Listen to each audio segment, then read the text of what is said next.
ഏറ്റവും എളുപ്പത്തിൽ ഉണ്ടാക്കാൻ പറ്റുന്ന കടലക്കറിയാണ് ട്ടോ ഞാൻ പറയാൻ പോകുന്നത്. ആദ്യം രാത്രി നമ്മൾ ഇട്ട് വെച്ച വെള്ളത്തിലിട്ട് വെച്ച കടല എടുക്കുക, കഴുകി നല്ലോണം വാഷ് ചെയ്തിട്ട് അതിൽ വെള്ളം ഒഴിച്ച് ഉപ്പും കായപ്പൊടിയും ഇട്ട് നമ്മൾ പ്രഷർ കുക്ക് ചെയ്യുക. ഒരു 6 to 7 വിസിൽ വരെയാണ് ഞാൻ ചെയ്തത്, സോഫ്റ്റ് ആവുന്ന വരെ.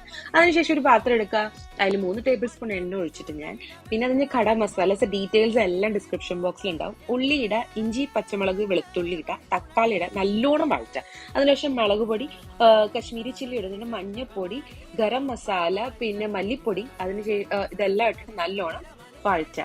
കുറച്ച് വെള്ളം ഒഴിക്കുന്നുണ്ട് ഇത് കരിയാതിരിക്കാൻ. അതിനുശേഷം ഇത് അടച്ചു വെച്ചിട്ട് കുറച്ചു നേരം വേവിക്കാം. അതിനുശേഷം ഓയിലൊക്കെ സെപ്പറേറ്റ് ആകുമ്പോൾ നമ്മുടെ കടല ഇടുക, അതിനുശേഷം വെള്ളം ഒഴിക്കുക, ഉപ്പിടുക, പിന്നെ ഞാൻ കുറച്ച് പെരിഞ്ചീരകം ഒഴിക്കുന്നുണ്ട്. പിന്നെ വെള്ളം നിങ്ങളുടെ അനുസരിച്ച് ഒഴിക്കുക, എത്ര വെള്ളം വേണമെന്ന്. അതിനുശേഷം ഒരു 10 മിനിറ്റ് അടച്ചു വെച്ച് വേവിക്കുക. കടല റെഡിയാണ് കേട്ടോ, അടിപൊളിയാണ്. ചോറിനും ചപ്പാത്തിക്കും പുട്ടിനും ദോശയ്ക്കും ഒപ്പൊക്കെ കഴിക്കാൻ പറ്റുക. ഞാനൊരു ദോശയ്ക്കാണ് കഴിക്കുക. അപ്പൊ ട്രൈ ചെയ്യാം. ബൈ.